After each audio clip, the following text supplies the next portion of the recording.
دیکھیے ہمارے پاس ایک بہت بڑا نور ہے، بہت بڑی روشنی ہے، اور وہ قرآن مجید کی روشنی ہے، وہ رسول اللہ صلی اللہ علیہ وسلم کی لائی ہوئی تعلیمات ہیں۔ یہ ایسی روشنی ہے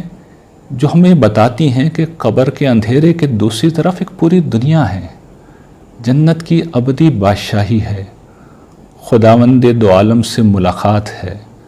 اس کے فرشتے موجود ہوں گے ہمارا استقبال کرنے کے لیے۔ شرط یہ ہے کہ ہم ایمان کی راہ اختیار کریں، خدا کو سب سے بڑھ کر چاہیں،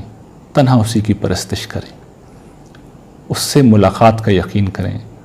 اس کے رسول کی اطاعت کو اپنی زندگی بنا لیں صلی اللہ علیہ وسلم۔ اور پھر اخلاق عالیہ، قرآن مجید ان کو بیان کرتا ہے، رسول اللہ صلی اللہ علیہ وسلم کی یہی زندگی ہے، اعلیٰ ترین اخلاق، خدا کے حقوق پورے کریں، بندوں کے حقوق پورے کریں، ماں باپ، رشتہ دار، غریبوں، یتیموں سب کا حق دیں، بدکاری سے بچیں، کوئی غلطی ہو جائے تو معافی مانگ لیں، توبہ کریں، رجوع کریں۔ ہمارا رب بہت کریم ہے، وہ بہت معاف کرنے والا ہے۔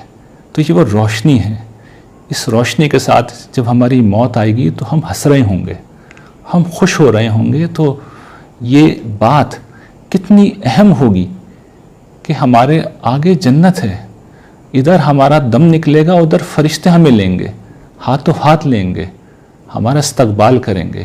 لوگ رو رہے ہوں گے، ہم ہنس رہے ہوں گے، ہم پرسکون ہوں گے، ہم اپنے رب کے حضور پیش کیے جائیں گے، جنت کی ابدی بادشاہی میں ہم بسائے جائیں گے۔ تو یہ تو خوشی کا مقام ہوگا۔